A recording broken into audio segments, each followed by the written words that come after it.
Hey everyone, it's me, Arthur Kade. Shark Tank Day continues. I've got Chris Sacca. I was just asking, they need to make you a regular on the show next to this guy, but you have a whole bunch of new episodes this season, If I'm a regular, I got to swim in this guy's wake all the time. I got to show up to this promo stuff. He's got a ton of episodes. I got a lot of episodes.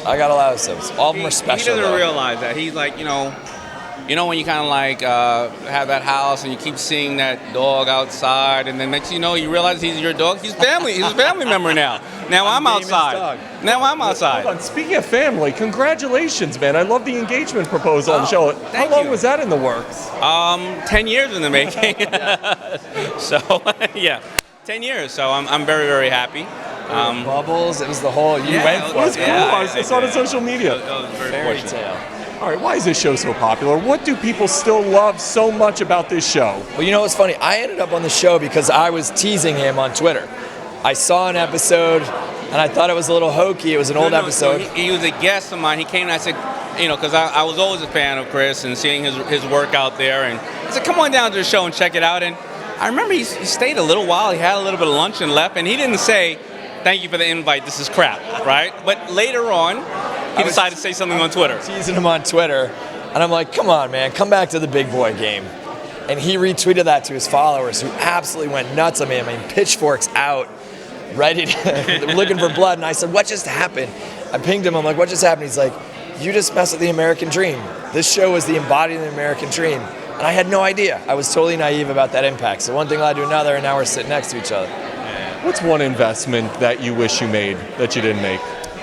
None, to be very honest. And I'm not saying that because I know what I want when I want it, but I've seen stuff that has worked in the past that didn't resonate with me. Like, so Lori Grenier, if it's a piece of crap and it's plastic and it's like $7, She can sell it. She can sell it, right? And I can't. So it's the perfect shark meets the perfect product and the perfect entrepreneur, to me.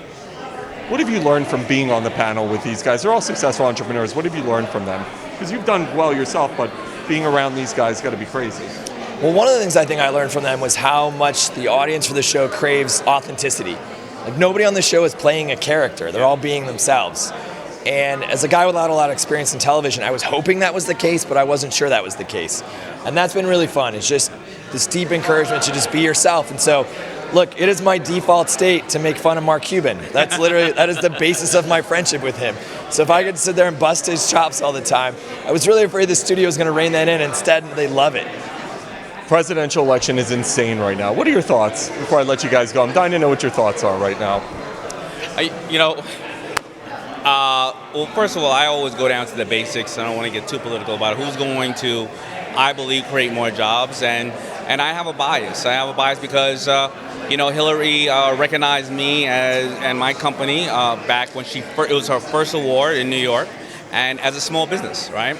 So, and I've seen her do many things. And then when I look at somebody else who I can't get transparency through, even after Shark Tank, we have to vet those people, right? And where I grew up, you asked me for $50, I need your dental records, right? So, if I just look at those facts, I just feel that Hillary's a much better, person to run. She has experience, and I'm voting for her. How about you, Chris?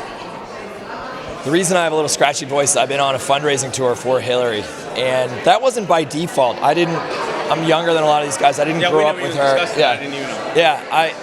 It's just that she really is the pro-business candidate. I know that sounds so funny. The Republican Party traditionally positioned themselves as business people, but she's the one who's allowing us to create jobs, investing in, particularly as a technologist, in our infrastructure. If this guy gets elected, the capital markets will collapse, interest rates will go nuts, there'll be panic in the streets. It's not an exaggeration. I was talking to some big financiers last night, and they're just scratching their heads wondering, how did we get to this place? And I think we can talk about social justice and some of the other progressive things I believe in, but first and foremost, as a businessman, as an investor, we have no other option than Hillary Clinton.